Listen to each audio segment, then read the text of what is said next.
Boa noite, irmãos. É sempre bom estarmos juntos, mesmo se geograficamente não estamos no mesmo local, mas estamos todos reunidos aqui juntos em um espírito, em uma atitude de louvor, de adoração a Deus, e também chegamos no nosso momento de ouvirmos o que Deus tem para nós nessa noite, a mensagem que Ele tem para o nosso coração. Antes de iniciar a mensagem, eu gostaria então de orar, pedindo também que Deus fale aos nossos corações. Senhor, muito obrigado por mais essa oportunidade que o Senhor dá para a nossa igreja de se reunir como corpo, Senhor, em um acordo, em uma mesma atitude, Senhor. Estamos aqui para te cultuar, para levantar diante de ti, Senhor, a nossa oferta de adoração. Estamos aqui, Senhor, para juntos lembrarmos que o Senhor é o nosso Deus e nós prestamos esse culto a ti. E chegamos no momento em que é dedicado a ouvir a tua palavra e pedimos, Senhor, que o teu Espírito Santo use a mensagem desta noite para falar aos nossos corações. Que haja desafio para o nosso coração, que haja ensino para as nossas vidas, que haja encorajamento, Senhor, para a nossa maneira de viver. É o que nós te pedimos no nome de Jesus. Amém. Existem alguns acontecimentos que marcaram a história e que são lembrados como datas importantes. Dia da Independência do Brasil. Vocês sabem que dia que é comemorado a independência do Brasil? Sim, é o 7 de setembro de 1822. Foi o dia em que foi dado o famoso grito do Ipiranga por Dom Pedro I. Temos o dia 13 de maio. O que aconteceu no dia 13 de maio? Bom, em 1888, a princesa Isabel, ela promulgou a Lei Áurea, que aboliu a escravidão no Brasil. Certamente um dia a ser lembrado.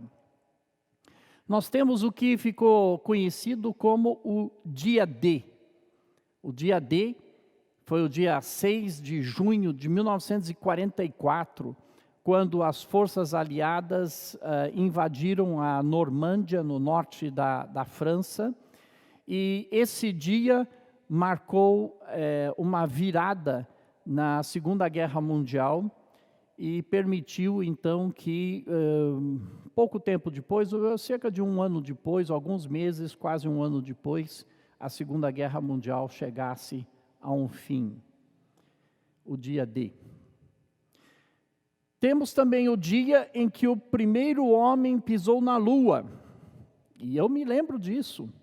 Eu estava na frente da televisão, estava assistindo ao vivo a transmissão do primeiro homem que pisou na Lua. Isso foi em 20 de julho de 1969. Realmente um marco na exploração espacial. Nós temos o dia da queda do Muro de Berlim, no dia 9 de novembro de 1989. É um marco. A partir desse dia, os acontecimentos levaram à queda da União Soviética e a abertura do que era chamado da cortina de ferro no leste europeu. Nós temos o dia do ataque das Torres Gêmeas em Nova York. É o famoso 11 de setembro de 2001, ainda bastante lembrado. Nós estaremos, então, nesse ano, lembrando 20 anos desde que aconteceu isso, o 11 de setembro. E nós temos o Dia do Senhor. O quê? O Dia do Senhor? Sim. Na Bíblia nós vemos esse termo ser usado várias vezes. são 18 vezes na literatura profética do Antigo Testamento. O que é o dia do Senhor? Este é o título da nossa mensagem de hoje, o dia do Senhor. Na Bíblia, o dia do Senhor não é um único dia, como esses outros que eu mencionei, que nós lembramos da história. Alguns deles nós comemoramos, outros desses dias não são comemorativos, mas são realmente uma lembrança de alguma coisa que aconteceu. Na Bíblia, o dia do Senhor não é um único dia. Em diferentes lugares, ele se refere a diferentes momentos. Porém, há algumas características que estão quase sempre ligadas a esse termo, o dia do Senhor. Está sempre associado a uma intervenção direta de Deus no curso da história. Normalmente, Deus permite que a história vá se desenrolando pelos seus atores humanos, colocando um dedinho aqui, um dedinho ali, né, dando um empurrãozinho aqui, um empurrãozinho ali, guiando um pouco a história.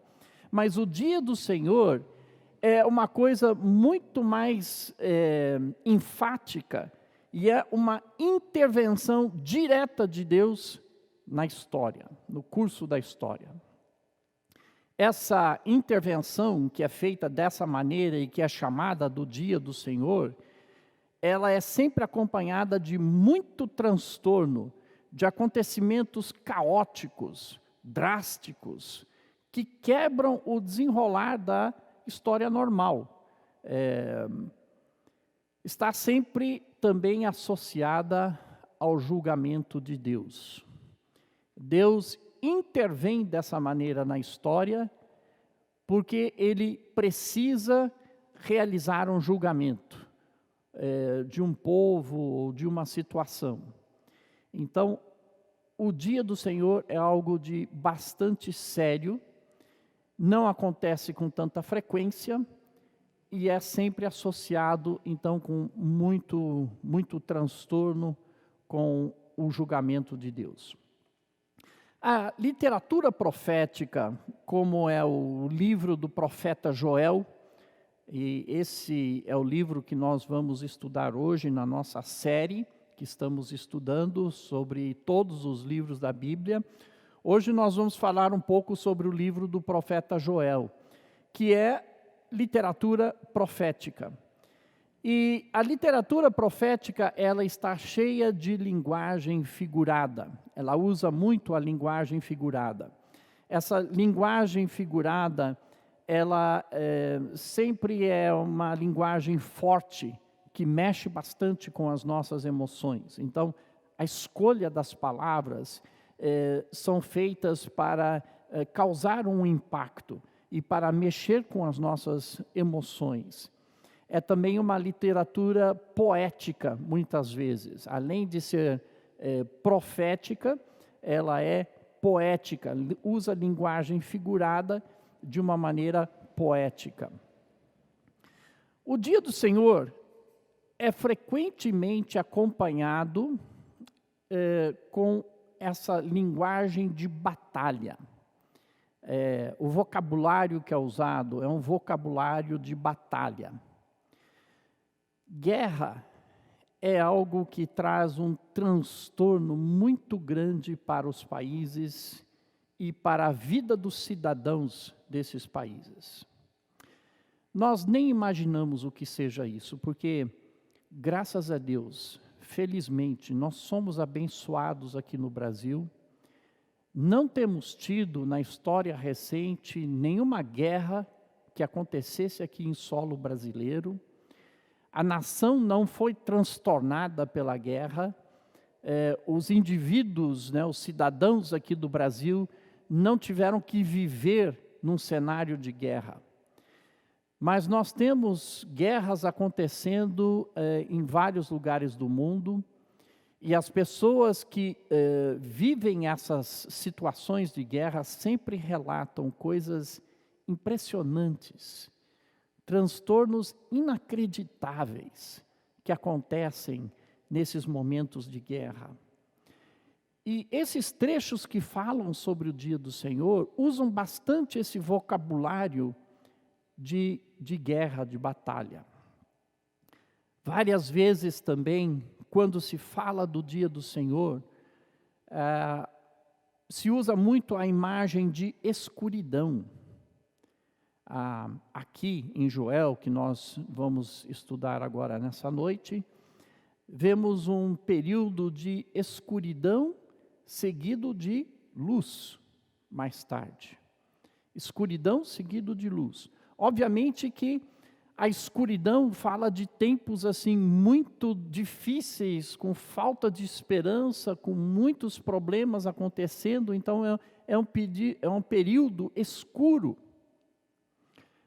No entanto, em Joel, a luz aparece no final.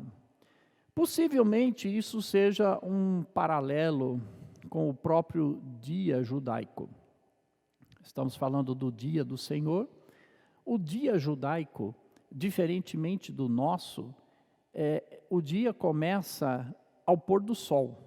Então, ali pelas 18 horas, é o início de um novo dia. Então, as primeiras 12 horas que sejam do dia são horas de escuridão. E somente a segunda metade do dia, a segunda porção de 12 horas do dia, é a porção onde há claridade, onde há luz, onde faz sol.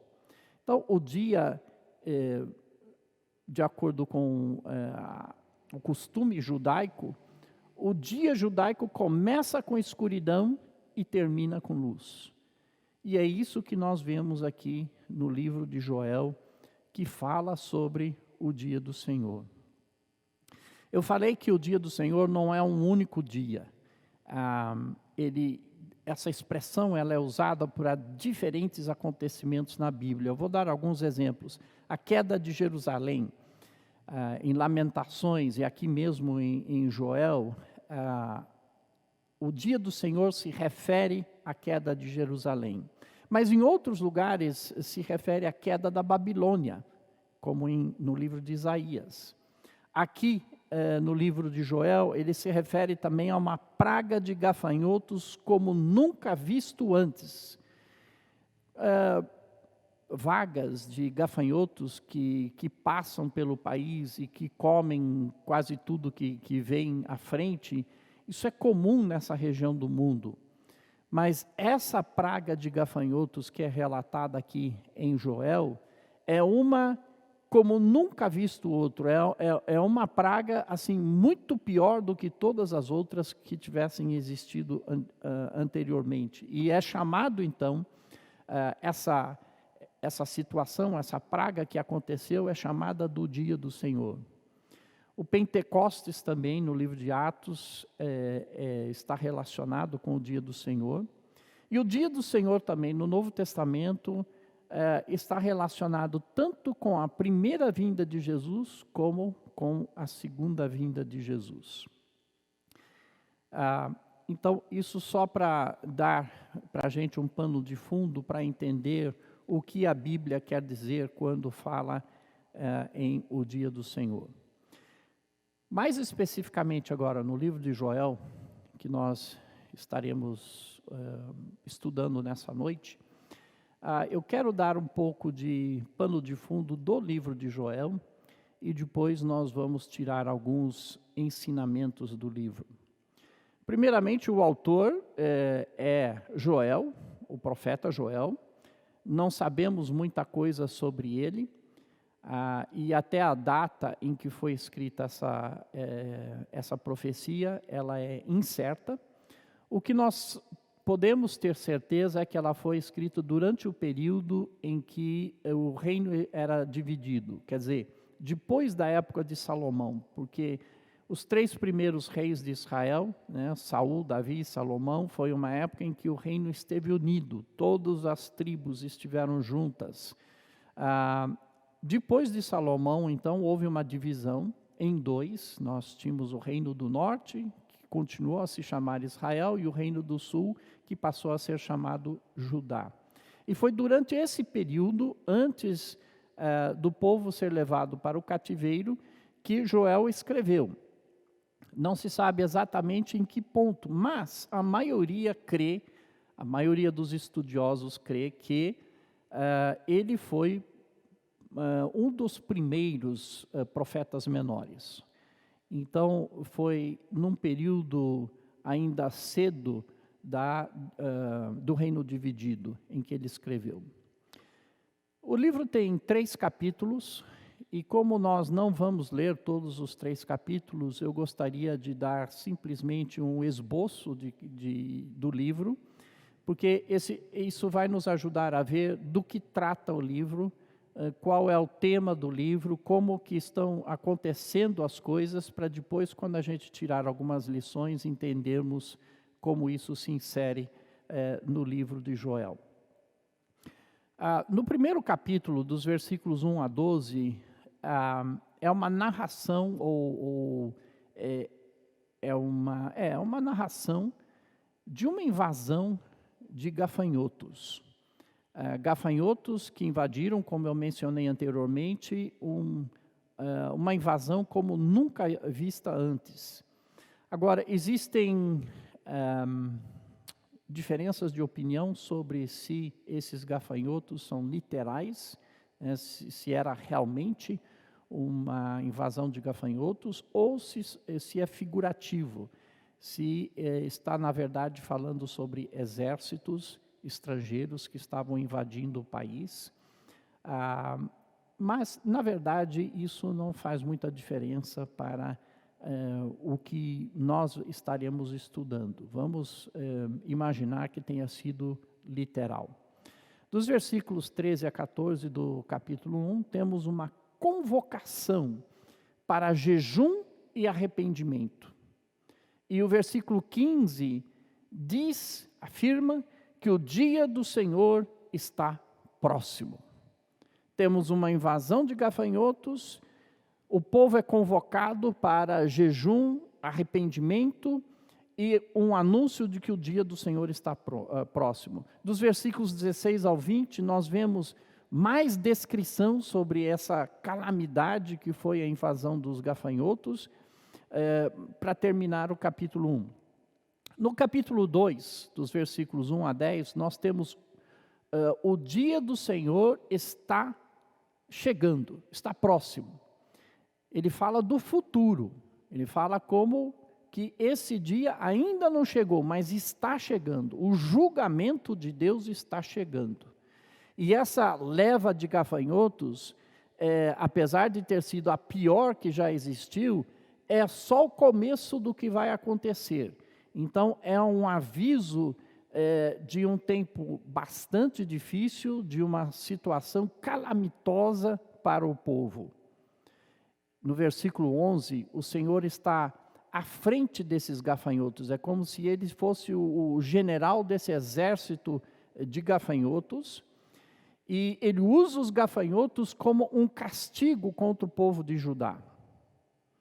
Essa é uma visão, na verdade, que Joel tem daquilo que poderia acontecer no futuro. Ainda não tinha acontecido. Uma segunda leva, pior ainda do que a primeira, que poderia acontecer. Essa é uma visão que ele está tendo daquilo que poderia acontecer. Aí nos versículos 12 e 17 do capítulo 2, o próprio Senhor convoca o povo para um tempo de humilhação, arrependimento, jejum e oração, para reverter essa situação, para que essa segunda leva de julgamento não viesse sobre o povo de Judá. Versículos 18 a 27 do capítulo 2, o Senhor atende às orações. No texto de Joel, não diz que eles fizeram isso, mas a gente pressupõe que eles fizeram isso, porque logo em seguida o Senhor agora atende a essas orações e ao arrependimento do seu povo, e ele promete alívio, então. Como eles se arrependeram, Deus promete alívio e restauração de todo o estrago que tinha sido causado por essa invasão de gafanhotos. Os versículos 28 a 32, para terminar o capítulo 2, falam sobre o futuro. E aqui o Senhor dá uma promessa que Ele derramará o seu Espírito sobre os povos. Capítulo 3, do versículo 1 ao 16, nós vemos o julgamento futuro contra as nações inimigas de Israel. E, para terminar o livro, dos versículos 17 a 21, as bênçãos que são prometidas ao povo de Deus. Isso é mais ou menos, então, um resumo do livro. Agora eu gostaria de fazer 3 destaques e 3 aplicações do livro de Joel. Primeiro vamos fazer os destaques, vamos olhar algumas coisas, 3 coisas diferentes do livro para aprendermos. Primeiramente, é o chamado ao arrependimento. Deus chama o povo ao arrependimento, a se humilharem diante de Deus, chama o povo ao jejum e à oração. Vamos ver no capítulo 1, versículo 14. Capítulo 1, versículo 14 diz o seguinte, estou lendo na Nova Versão Transformadora.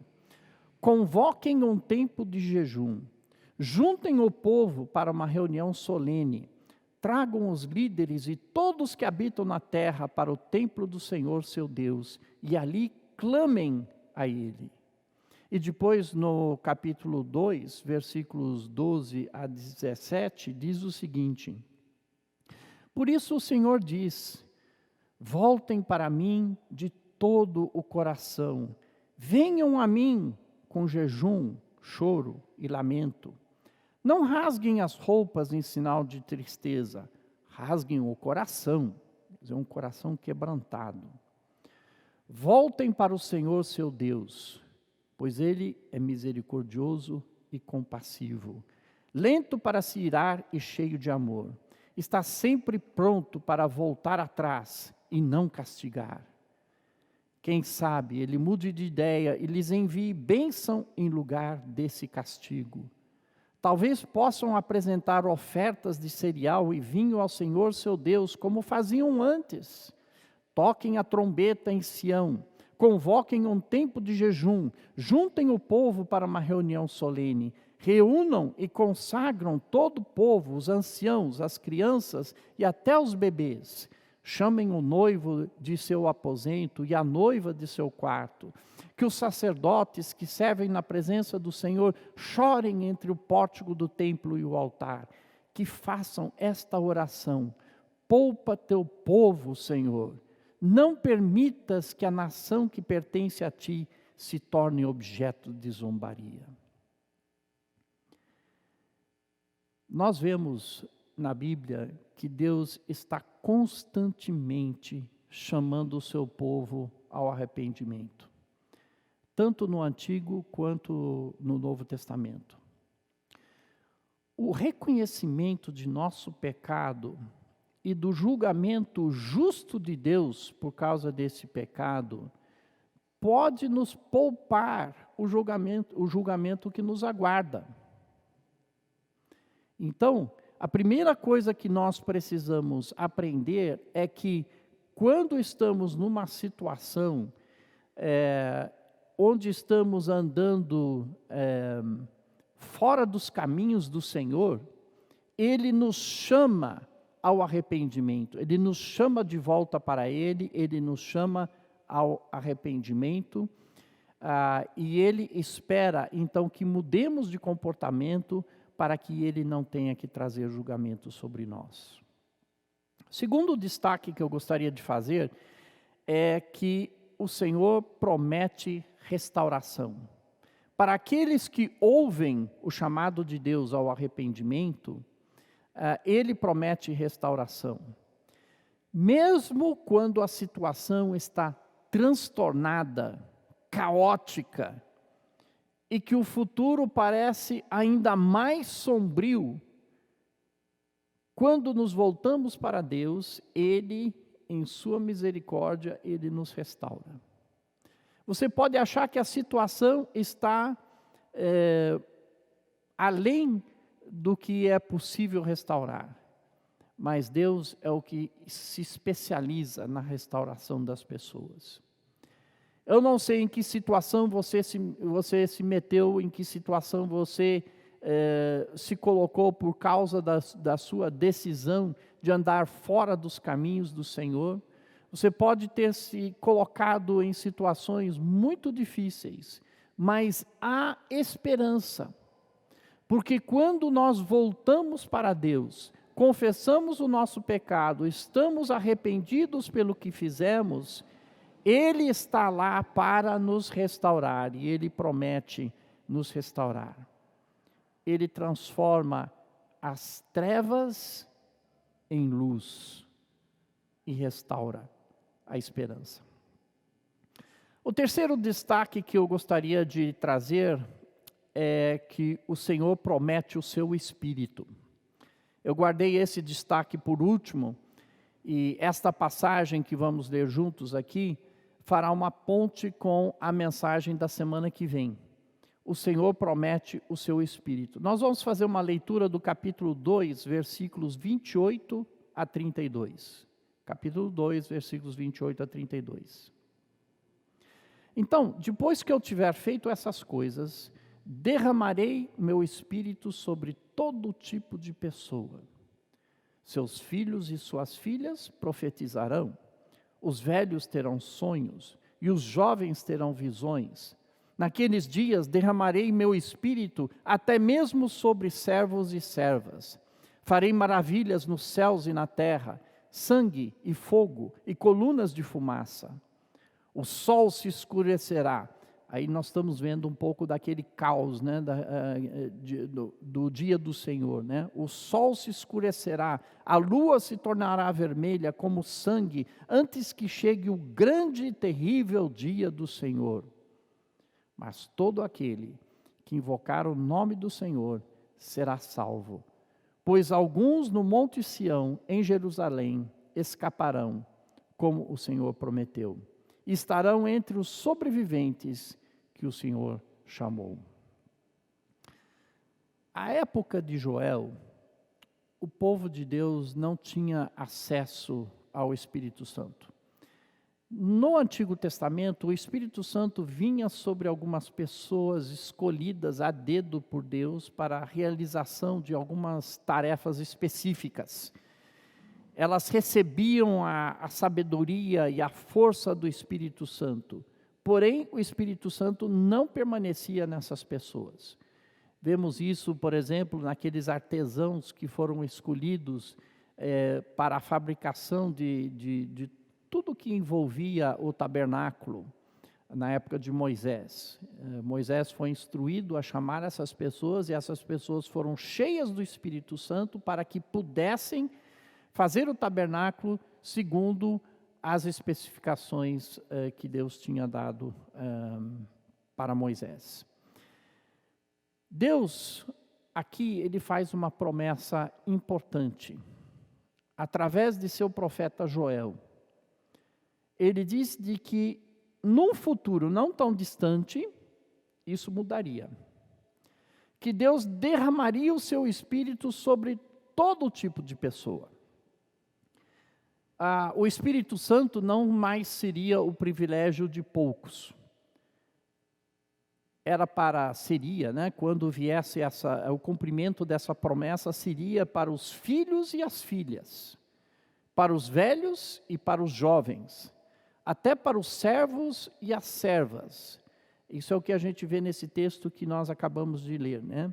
Então, independentemente de idade, de sexo ou de posição socioeconômica, todo o povo de Deus teria a habitação do Espírito Santo. A presença do Espírito Santo para todo o seu povo, traria também os dons espirituais, para que o crente pudesse contribuir com o corpo de Cristo. A presença do Espírito Santo também faria com que cada pessoa que invocasse o nome do Senhor seria salvo. É a atuação do Espírito Santo que traz convicção ao coração do pecador. se não fosse a atuação do Espírito Santo, as pessoas pecariam e não se sentiriam mal a respeito disso, não teriam convicção do seu pecado. Mas a atuação do Espírito Santo traz essa convicção de que somos pecadores. E aquele que se volta a Deus em arrependimento e que clame por Ele, que chame a Ele, seria atendido e seria salvo. Essa é a promessa que Deus está fazendo através do profeta Joel. À época desta profecia de Joel, tudo isso não era bem claro, não era bem entendido. No entanto, no Novo Testamento, tudo ficaria bem mais claro. Mas mais sobre isso na semana que vem, na mensagem da semana que vem. Agora, quero terminar com 3 aplicações simples. Primeira aplicação. O Senhor conhece bem o que se passa nesse mundo. Mesmo que achemos que Ele não vê e que Ele permite muita coisa errada, na verdade, Deus sabe muito bem tudo que está acontecendo no mundo. E haverá um dia de juízo. Todos aqueles que estão praticando o mal, todos aqueles que estão praticando a injustiça, haverá um dia em que terão que prestar contas. E não somente terão que prestar contas, mas o juízo virá sobre eles. Haverá um dia de juízo, o dia do Senhor. O dia do Senhor virá. Você pode pensar que, puxa vida, esse negócio da pandemia, será que Deus está vendo o que está acontecendo? Será que Deus se importa com o que está acontecendo? Sim, Deus sabe o que está acontecendo. Não está fora do controle dele, com certeza. Deus sabe o que está acontecendo. Mas está acontecendo tanta corrupção, está acontecendo tanta coisa má no mundo, né? Até os pais matando os filhos e etc. Sim, Deus está vendo isso. Deus está vendo isso. E haverá um dia de julgamento para isso também. O dia do Senhor trará uma intervenção divina em tudo o que acontece nesse mundo e haverá um acerto de contas. Segunda aplicação que podemos fazer é que quando o seu povo reconhece o seu erro, se arrepende e busca a face de Deus, ele desvia o seu julgamento contra o seu povo. Aquele castigo que merecíamos, aquele julgamento que merecíamos, quando nós reconhecemos que erramos e nós confessamos o nosso erro, pedimos perdão, ele desvia de nós o seu julgamento. E a terceira aplicação é que mesmo que passemos por momentos sombrios, momentos difíceis, Deus está conosco e Ele nos guiará para a luz. Mas parece que Deus está longe, parece que Deus não responde. Isso pode ser uma sensação nossa como seres humanos, porque nós não sabemos tudo o que está acontecendo à nossa volta. Nós não temos sempre a percepção da presença de Deus, mas Deus está presente, quer nós sintamos ou não, quer nós tenhamos essa sensação de que Deus está conosco ou não, Deus está conosco todo o tempo. E Ele prometeu que estaria conosco e que não nos abandonaria. Então, uma certeza que nós podemos ter é que mesmo nesses momentos sombrios, difíceis, parece que nunca aconteceu tanto mal quanto está acontecendo agora, podemos ter certeza que Deus está conosco. E Ele nos guiará para a luz. Termino com um versículo em Salmo capítulo 30, a segunda parte do versículo 5, que diz o seguinte: o choro pode durar toda a noite, mas a alegria vem com o amanhecer. O choro pode durar toda a noite, mas a alegria vem com o amanhecer. Pode parecer que você está passando por um momento escuro, por uma noite escura, com muito choro, muito sofrimento, muita desesperança na sua vida. Mas uma coisa você pode ter certeza: permanecendo com Ele, deixando que Ele guie sua vida, a alegria vem com o amanhecer. Há uma luz no final do túnel, e nós temos essa esperança em Jesus Cristo. Vamos orar. Senhor, nós te agradecemos pelas palavras do profeta Joel. Te agradecemos, Senhor, que ele já previu que o Espírito Santo viria um dia e que ele encheria o coração de todos aqueles que se voltam para ele, que creem nele, que o seguem, que o buscam. E, Senhor, é uma promessa maravilhosa. E também, Senhor, aprendemos com Joel que mesmo quando a situação está difícil e que parece que vai piorar ainda mais, quando nós reconhecemos o nosso erro e voltamos a Ti em arrependimento, com o coração quebrantado, voltamos humildemente diante de Ti, sabemos que o Senhor responde às nossas orações e o Senhor restaura a nossa situação. Senhor, esta é uma mensagem de encorajamento para nós e pedimos ao Senhor que o Senhor possa aplicar isso para as nossas vidas, por aquilo que nós estamos vivendo, e sabemos que cada um de nós, existem momentos pelos quais nós passamos, em que nós sentimos que nós estamos nesse escuro da noite, mas que o Senhor nos guie, Senhor, até o amanhecer. É o que nós oramos, no nome de Jesus. Amém. Que Deus os abençoe, irmãos.